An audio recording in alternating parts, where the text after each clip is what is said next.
محترم حضرات، ہمارے اس چینل کو سبسکرائب کریں اور بیل آئیکن ضرور دبائیں تاکہ آنے والا ہر ویڈیو کا نوٹیفیکیشن آپ کو ملتا رہے۔ الحمدللہ نحمده ونصلي على رسوله الكريم اما بعد فاعوذ باللہ من الشیطان الرجیم بسم اللہ الرحمن الرحیم بل تؤثرون الحیاة الدنیا والآخرة خیر وأبقى إن هذا لفي الصحف الأولى صحف إبراهيم وموسى صدق الله العظيم۔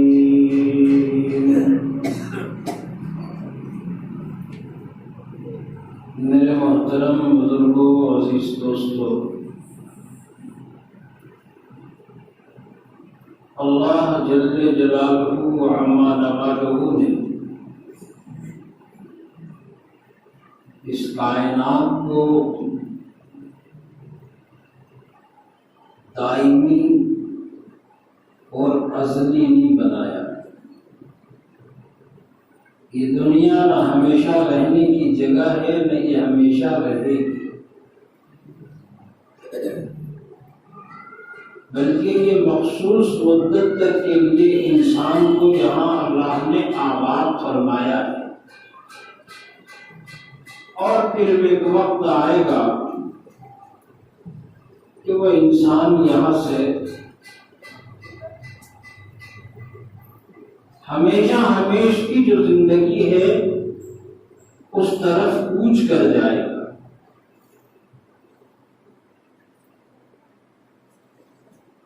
لیکن یہ زندگی انسان کو اللہ نے دیا ہے آزمائش کے لیے، امتحان کے لیے،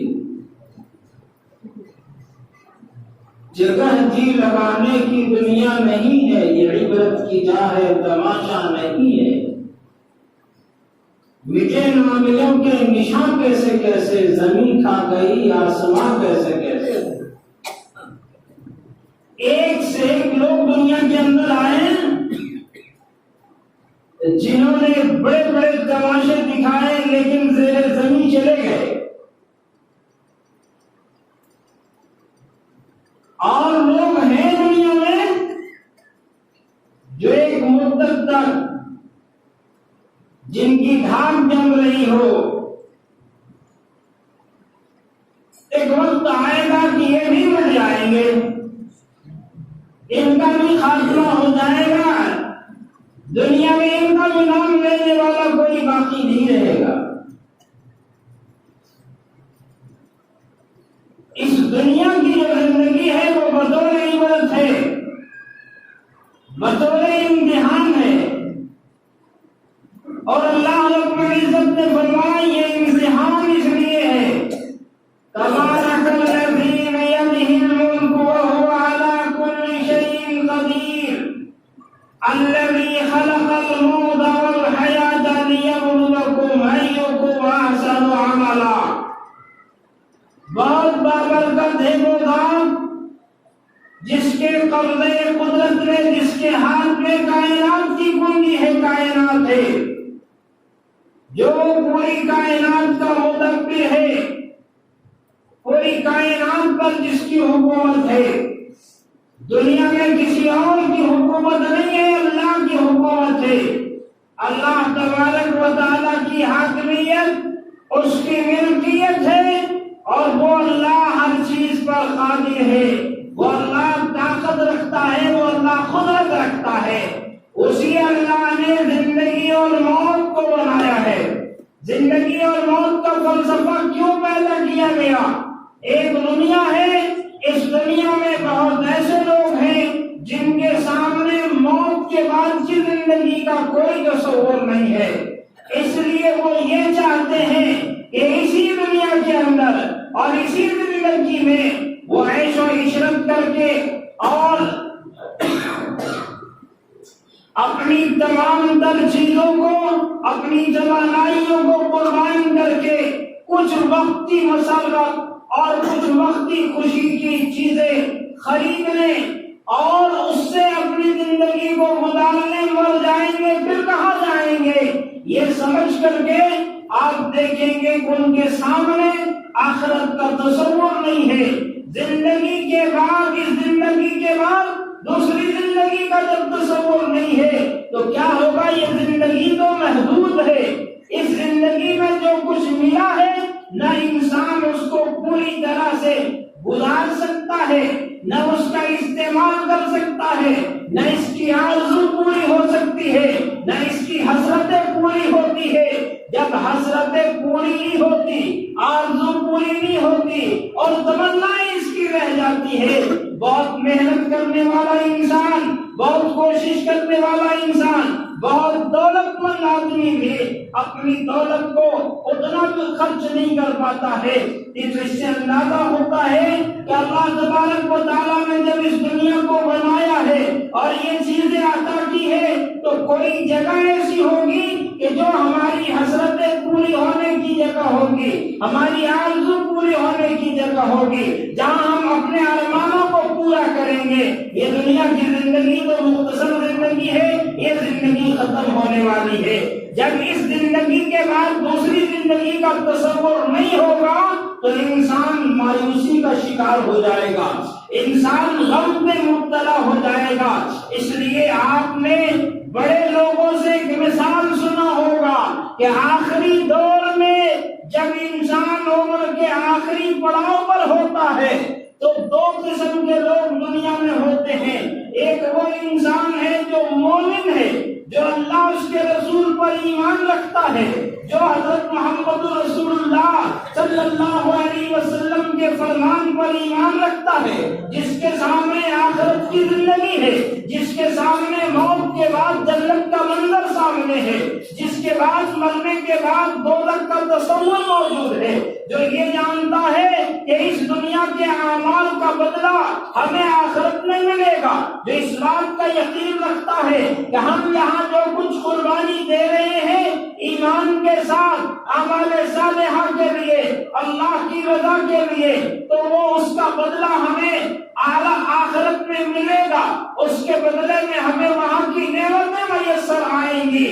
تو وہ انسان بہت زیادہ بگڑا ہوا ہو، بہت بڑا فاسق و فاجر گنہگار ہو، لیکن جب یہ تصور ہوتا ہے تو آپ نے آخری اوقات میں جب اس کے بالوں پر سفیدی آ جاتی ہے، جب اس کی کمر جھکنے لگتی ہے اور آنکھوں کی بینائی کمزور ہو جاتی ہے تو وہ کیا کرتا ہے؟ وہ اللہ کی طرف رجوع ہوتا ہے، اس کے اندر سدھار پیدا ہو جاتا ہے، اس کے دلوں سے خرابیاں ختم ہونے لگتی ہے اور وہ اپنے قبر میں جانے کی تیاری کرنے لگتا ہے۔ عام طور پر یہ کہا جاتا ہے کہ ایک مومن مسلمان بوڑھا ہوتا ہے تو وہ سدھر جاتا ہے، اور جس کے سامنے اس کا تصور نہیں ہوتا، جو آخرت کی جواب دہی کا نہ احساس رکھتا ہے، نہ آخرت میں ملنے والے انعامات اور ملنے والی نعمتوں پر یقین کرتا ہے، نہ مرنے کے بعد کی زندگی کو مانتا ہے، تو وہ انسان مایوسی کا شکار ہوتا ہے، اور اس مایوسی کے عالم میں جب وہ بڑھاپے کو پہنچتا ہے، جب اس کے بدن کمزور ہو جاتے ہیں، جب اس کے جسم پر جھریاں آ جاتی ہے، جب اس کی آنکھیں کمزور ہو جاتی ہے، اس کی قبر جھکنے لگتی ہے، ایسے وقت میں یہ کہا جائے کہ جب اس کا پیر قبر میں لٹکنے لگتا ہے، ایسے وقت میں بھی وہ شرارتوں سے باز نہیں آتا، وہ گناہوں سے باز نہیں آتا، وہ دنیا میں گندے کام کرنے سے باز نہیں آتا، اس لیے وہ مایوس ہو چکا ہے کہ اب میری زندگی کا سورج غروب ہونے والا ہے، اب جو کچھ مجھے کرنا ہے انہی دنوں میں کر لوں گا، عیش کرنی ہے، موج کرنی ہے، چاہے اس کے پیٹ میں ہاتھ نہ ہو، منہ میں دانت نہ ہو۔ اس لیے کہا گیا کہ جب آخرت کا تصور نہیں ہوتا، ایسا انسان اپنے مرنے کے قریب میں، اپنے آخری وقتوں میں، بڑھاپے کی عمر میں بگڑ جاتا ہے۔ ایک واقعہ ایک بزرگ نے، ایک عالم نے اپنی کتاب میں نقل کیا ہے، ایک طرف صحابی رسول کا ایک واقعہ، دوسرے طرف ایک دنیا دار کا واقعہ نقل کیا۔ ایک دنیا دار جس کے سامنے آخرت کا تصور نہیں ہے، جو ایمانی زندگی گزارتا نہیں ہے وہ کیسے مایوس ہو جاتا ہے۔ وہ اس نے لکھا کہ بہت بڑا دولت مند انسان، فلمی دنیا کے ایک بہت بڑا نام، اس نے بڑی دولت کمائی، بڑی عزت کمائی، بہت شہرت ملی اس کو، اور پورے اس مایا نگری میں ایک بڑا نام کمایا، لیکن ایک وقت تھا جب جوانی تھی، شباب تھا، جوش تھا، چہرے پہ رنگت تھی، وہ سمجھ رہا تھا کہ بس میں ہوں، میرے سوا کوئی ایسا نہیں ہے۔ لیکن دھیرے دھیرے انسان کی زندگی، وہ بچپن کے بعد جوانی، جوانی کے بعد بڑھاپا۔ ایک شاعر نے کہا کہ یہ دنیا عجب سرائے فانی دیکھی، یہ دنیا عجب سرائے فانی دیکھی، ہر چیز یہاں کی آنی جانی دیکھی، جو آ کے نہ جائے وہ بڑھاپا دیکھا، جو آ کے نہ جائے وہ بڑھاپا دیکھا، جو جا کے نہ آئے وہ جوانی دیکھی۔ ایسی زندگی ہے کہ بڑھاپا آنے کے بعد انسان جوانی کی طرف نہیں لوٹتا، اور جوانی چلی گئی تو جوانی اس کو دوبارہ نہیں ملے گی اس دنیا کے اندر۔ اب جب عمر ڈھلنے لگی، اس کے جسم کمزور ہو گئے، اس کے بدن پہ جھریاں آ گئی، چہرے بدلنے لگے، تو ایسے وقت میں اس نے اپنے تمام گھروں میں، اپنے تمام کمروں میں اس نے کانچ لگوا دیا، اور جب اپنے چہرے کو دیکھتا تھا اور اپنے چہرے کو شیشے میں دیکھ کر کے وہ مایوس ہو جاتا تھا۔ اب اس کی زندگی میں وہ رونق نہیں رہی، اب اس کی زندگی میں وہ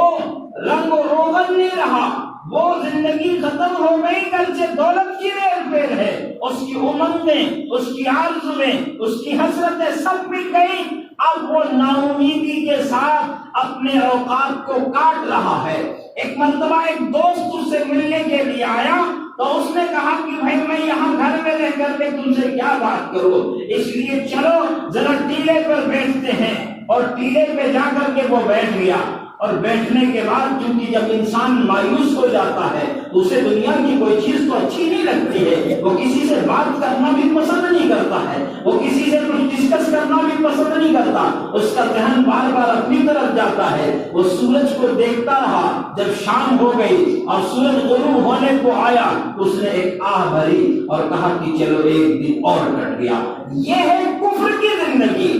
جس زندگی کے بعد کوئی زندگی نہیں ہے، یہ زندگی مایوسی کا شکار ہے۔ اور دوسری زندگی ہے جو زندگی ہے آخرت کی، جہاں اللہ تبارک و تعالیٰ نے وعدہ کر رکھا ہے ان لوگوں سے کہ جنہوں نے ایمان لایا اور عمل صالح کیے ہیں، اللہ ان کو جنت میں داخل کرے گا، ایسی جنت میں جن کے نیچے نہریں جاری ہیں، جس جنت کی نعمتیں ان کو میسر ہوں گی کہ جہاں ان کے لیے اللہ رب العزت نے نعمتوں کو تیار کر رکھا ہے۔ ایسی نعمتیں اللہ نے تیار کر رکھی ہے کہ جس کو حدیث میں کہا گیا کہ جنت کی نعمتوں کے تعلق سے نہ کسی آنکھ نے اس کو دیکھا ہے، نہ کسی کان نے اس کو سنا ہے، نہ کسی کے دل میں اس کا خیال آیا ہو، وہ ایسی نعمتیں ہوں گی کہ جس کو اللہ تبارک و تعالیٰ نے اپنے قرآن پاک میں بار بار تذکرہ کیا ہے۔ یہ ایمان والوں کی زندگی ہے۔ دوسری طرف ایک صحابی رسول ہے،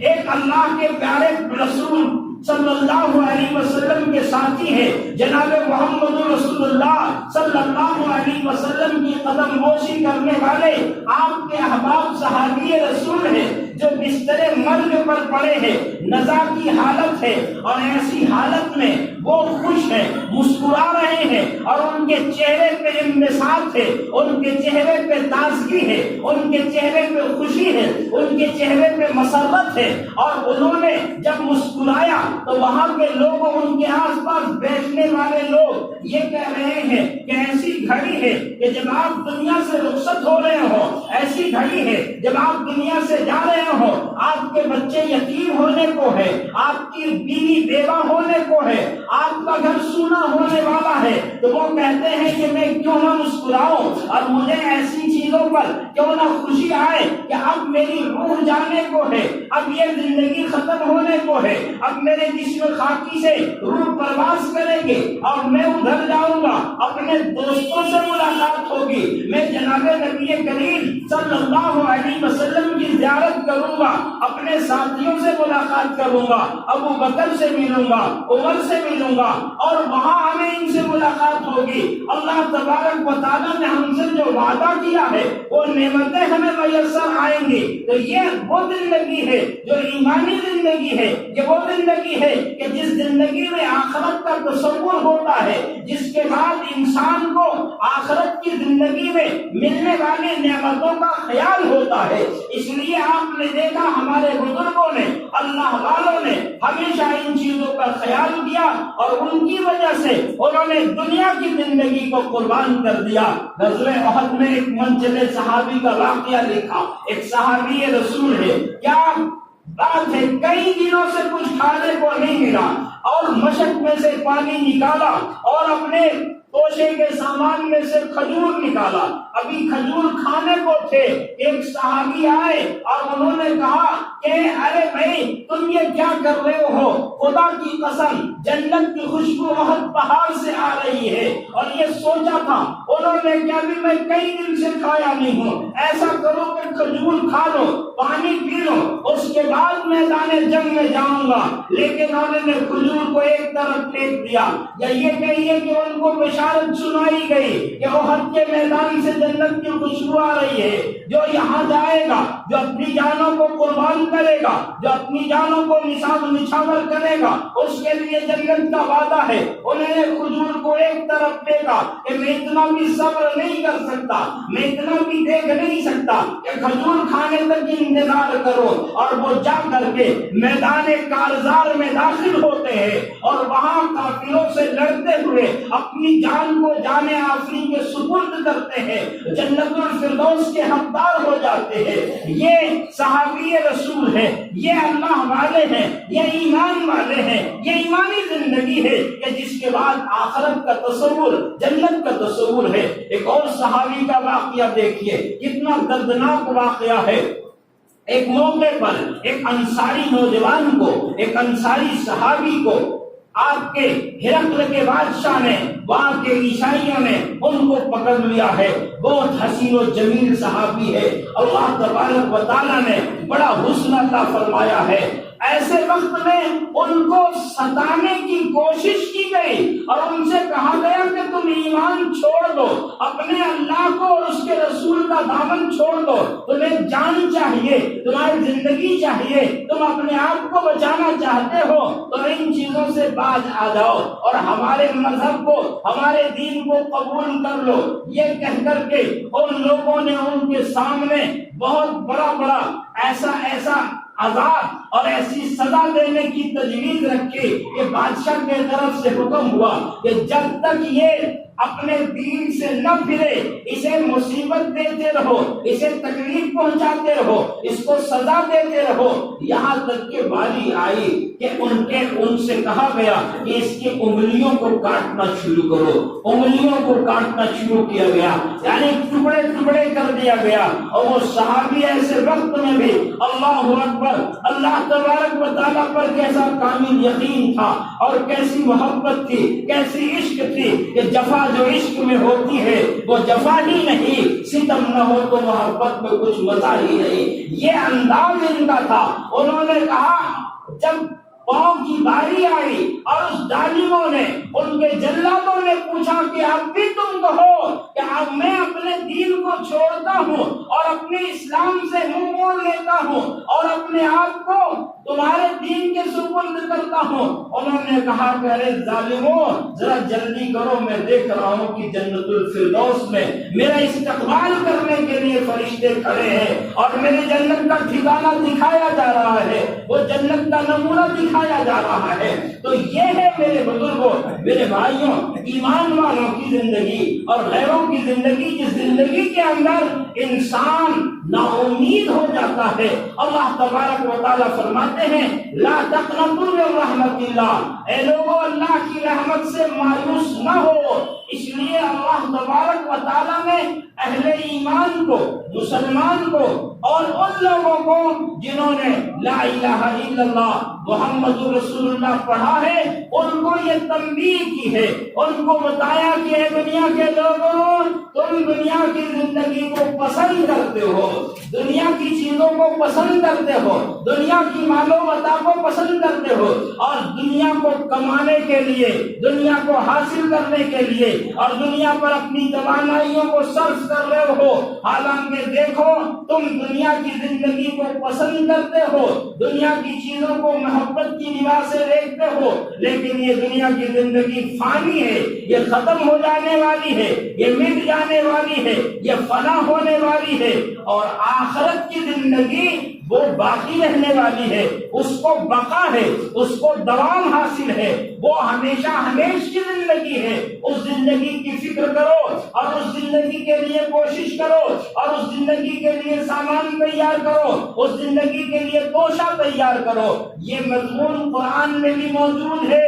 اور پہلے کی جو کتابیں تھیں وہ تورات، زبور، انجیل، صحف ابراہیم اور صحف موسیٰ، ان کتابوں کے اندر بھی یہ مضامین بیان کیے گئے، یہ مضامین بتائے گئے کہ لوگوں دنیا کی زندگی مٹنے والی ہے، ختم ہونے والی ہے، فنا ہونے والی ہے، اس لیے اس زندگی کو جو باقی رہنے والی ہے اس زندگی کی تیاری اس زندگی میں کر لو۔ یہ تمہاری اور ہماری اور پوری انسانیت کی بالخصوص مسلمانوں کی ذمہ داری ہے کہ مسلمان اپنے آخرت کی زندگی کو ترجیح دیں اور دنیا کی زندگی میں آخرت کی تیاری کرے۔ اب دنیا مزرع الآخرہ، یہ دنیا آخرت کی کھیتی ہے، یہاں جو کچھ بویا جائے گا، یہاں جو کچھ کیا جائے گا، اس کا بدلہ اللہ تبارک و تعالیٰ قیامت کے دن ہمیں اس کا بدلہ ملے گا، اور اس کے بدلے میں اللہ رب العزت جو جزا اور سزا کا پراودھان رکھا ہے، جزا اور سزا وہاں رکھی گئی ہے، وہ آپ کو آپ کے عمل کے صلے میں وہاں ملے گا۔ اللہ کے نبی جناب محمد رسول اللہ صلی اللہ علیہ وسلم نے اور تمام انبیاء علیہ السلام نے یہی تعلیمات عام کی اور انہی چیزوں کو بتایا اور سمجھایا کہ لوگوں دنیا میں تمہارے آنے کا مقصد اور ادیش صرف یہ ہے کہ تمہیں دنیا میں امتحان کے غرض سے حسن عمل کے لیے پیدا کیا گیا ہے۔ اللہ نے فرمایا ہم لوگوں کو آزمائیں گے کہ تم میں اچھا عمل کون کرتا ہے، اچھا عمل کیا ہے اور اچھا عمل کیسے کیا جائے گا، کون سا عمل اچھا ہوگا۔ اس کے لیے اللہ نے پیمانہ بنایا۔ ایک وہ عمل ہے کہ جس کو انسان اچھا کہتا ہے اپنے طرف سے، خود کرتا ہے اور اچھا کہتا ہے۔ ایک وہ عمل ہے کہ جس کو اچھا بنانے کے لیے اللہ تعالیٰ نے ایک پیٹرن دیا ہے، اس پیٹرن کے مطابق جو عمل کرے گا وہ عمل اللہ کے نزدیک مقبول ہوگا۔ یہ ایسا عمل ہے کہ جس کے اندر نہ انسان کو بڑھانے کی گنجائش ہے نہ کم کرنے کی گنجائش ہے۔ جو دین اللہ نے اپنے حبیب جناب محمد رسول اللہ صلی اللہ علیہ وسلم کو عطا فرمایا ہے وہ دین اسلام ہے، اور یہ اسلام اللہ تعالیٰ نے محمد رسول اللہ صلی اللہ علیہ وسلم کو مکمل عطا کیا ہے۔ مکمل اللہ تعالیٰ نے یہ دین اپنے نبی کو عطا فرمایا ہے، اس میں نہ کوئی کمی کر سکتا ہے نہ کوئی زیادتی کر سکتا ہے، نہ اس میں بڑھایا جا سکتا ہے نہ اس میں گھٹایا جا سکتا ہے۔ اس لیے اللہ تعالیٰ کو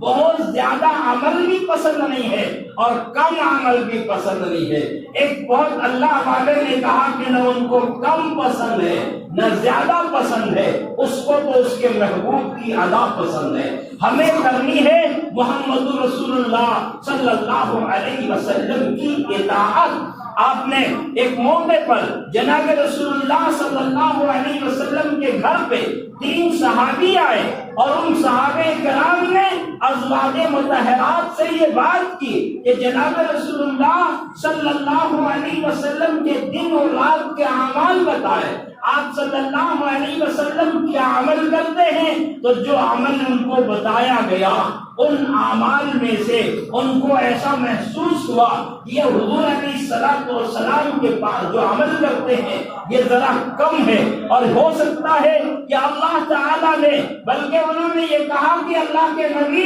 صلی اللہ علیہ وسلم کو اللہ نے تو گناہوں سے پاک قرار دیا ہے، اس لیے یہ تو اللہ کے نبی کی خصوصیت ہے، میں اب یہ کروں گا کہ ہر رات میں نمازیں پڑھوں گا اور اپنے پہلوؤں کو بستروں سے الگ رکھوں گا، میں کبھی سوؤں گا نہیں۔ دوسرے نے کہا کہ میں اب مسلسل روزہ رکھوں گا، تیسرے نے کہا کہ میں اب شادی بیاہ بھی نہیں کروں گا، اپنی بیوی سے علیحدگی، بس اللہ اللہ کروں گا اور اسی میں دین ہو جاؤں گا، اسی میں ڈوب جاؤں گا۔ اتنے میں جناب محمد رسول اللہ صلی اللہ علیہ وسلم تشریف لائے اور آپ صلی اللہ علیہ وسلم نے فرمایا، ان کی گفتگو سنی تو آپ نے کہا کیا تم نے ایسا ایسا کہا ہے؟ انہوں نے کہا یا رسول اللہ ہم نے یہ ارادہ کیا ہے اور ہم لوگوں نے یہ کہا ہے۔ تو آپ نے فرمایا کہ دیکھو میں روزہ بھی رکھتا ہوں، افطار بھی کرتا ہوں، میں سوتا بھی ہوں اور راتوں کو جاگتا بھی ہوں، نمازیں پڑھتا ہوں اور سوتا بھی ہوں، اور میں بیویاں بھی رکھتا ہوں، میں نکاح بھی کرتا ہوں۔ یہ عام بات ہے کہ امت کے لیے آپ نے بتایا کہ ایک وقت ایک مسلمان انصاف اور عدل کے ساتھ اگر کام لے تو 4 بیویاں رکھ سکتا ہے، لیکن حضور علیہ الصلوۃ والسلام نے 11 شادیاں کی ہے۔ یہ شادیاں کیوں کی ہے اور کیا حکمتیں تھی اس میں؟ آپ کے اتنے نکاح کرنے پر ایک الگ موضوع ہے، یہ الگ سے بحث کا موضوع ہے، جس پر مغربی دنیا میں اور یورپ میں، عیسائیوں میں اور اسلام کے دشمنوں نے اس کے خلاف بہت ساری باتیں اڑائی ہیں، حالانکہ وہ اس کو سمجھ نہیں سکے یا سمجھ لیے اور وہ ان کو معلوم تھا ان کی حکمتوں کو، اس کے بعد بھی وہ اس کو چھپا کر کے اسلام کی دشمنی میں اس کے خلاف بولتے رہے۔ ایک الگ عنوان ہے، ایک الگ موضوع ہے، لیکن کیا ہم یہ کہہ سکتے ہیں کہ دنیا میں سب سے بڑے اگر کوئی عابد گزرے تو ہمارے آقا حضرت محمد رسول اللہ صلی اللہ علیہ وسلم سے بڑا اللہ کی عبادت کرنے والا کوئی نہیں گزرا، اللہ سے ڈرنے والا کوئی نہیں گزرا، اللہ کی بندگی کرنے والا کوئی نہیں گزرا، اس لیے کہ انہی سے انسانیت کو بندگی سیکھنی ہے، انہوں نے ہی دنیا کے لوگوں کو بندگی کرنا سکھائی، اس لیے سب سے بڑے عابد، سب سے بڑے ساجد، سب سے بڑے عبادت گزار ہمارے آقا حضرت محمد رسول اللہ صلی اللہ علیہ وسلم کی ذات گرامی ہے۔ آپ نے فرمایا کہ میں روزہ بھی رکھتا ہوں اور افطار بھی کرتا ہوں، اور میں راتوں کو سوتا بھی ہوں اور جاگتا بھی ہوں، اور میں بیویاں بھی رکھتا ہوں، نکاح بھی کرتا ہوں، میری شادی بھی ہوئی ہے، اس لیے یہی میرا طریقہ ہے، اور جو میرے طریقے سے اعراض کرے، میرے طریقے سے اعراض کا مطلب یہ ہے کہ اس سے کنارہ کشی کرے، وہ ہم میں سے نہیں، میری جماعت میں سے نہیں ہے، وہ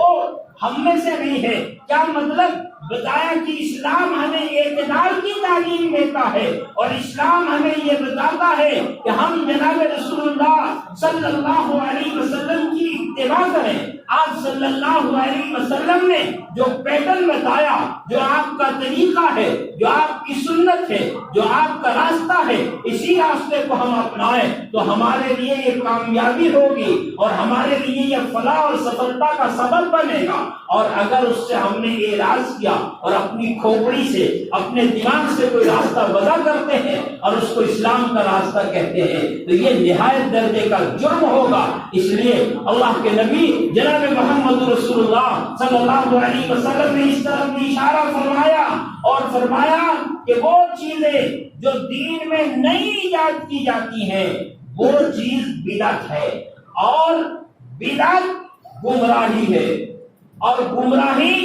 جہنم تک پہنچانے والی ہے۔ گمراہی کا جو راستہ ہے وہ جہنم تک جانے والا راستہ ہے، اس لیے ان چیزوں سے بچا جائے۔ اور ان چیزوں سے بغاوت کی جائے اور سنت طریقوں کو، نبی کریم صلی اللہ علیہ وسلم کے پاکیزہ طریقوں کو اپنایا جائے۔ اس لیے اللہ رب العزت نے دنیا کی زندگی میں ہمیں آخرت کی تیاری کرنے کے لیے دنیا دی ہے، اور اس تیاری کے لیے ہمیں ماڈل اور پیٹرن جو دیا جناب محمد رسول اللہ صلی اللہ علیہ وسلم کی زندگی ہے۔ اللہ فرماتا ہے لَقَدْ كَانَ لَكُمْ فِي رَسُولِ اللَّهِ أُسْوَةٌ حَسَنَةٌ، کہ محمد رسول اللہ صلی اللہ علیہ وسلم کی جو زندگی ہے اس میں تمہارے لیے، انسانیت کے لیے بہترین نمونہ ہے۔ اس نمونے کو چھوڑ کر زندگی گزارو گے، بھٹک جاؤ گے، گمراہ ہو جاؤ گے، اور ان کا دامن چھوڑ کر کے زندگی گزارنے کی وجہ سے ہی آج ہم پوری دنیا میں پریشان حال ہیں، بدنام ہیں، رسوا ہیں، ذلیل ہیں۔ اس لیے میرے بزرگوں، میرے بھائیوں، آئیے اللہ سے دعا کیجیے اللہ تعالیٰ ہمیں اس دنیا میں آخرت کی تیاری کی توفیق عطا فرمائے، اور دنیا کے سارے معاملات کو اپنے نبی جناب محمد رسول اللہ صلی اللہ علیہ وسلم کے طریقے پر پورا کرنے کی توفیق عطا فرمائے۔ وآخر دعوانا الحمدللہ رب العالمین۔ سنتوں سے فارغ ہو جائیں۔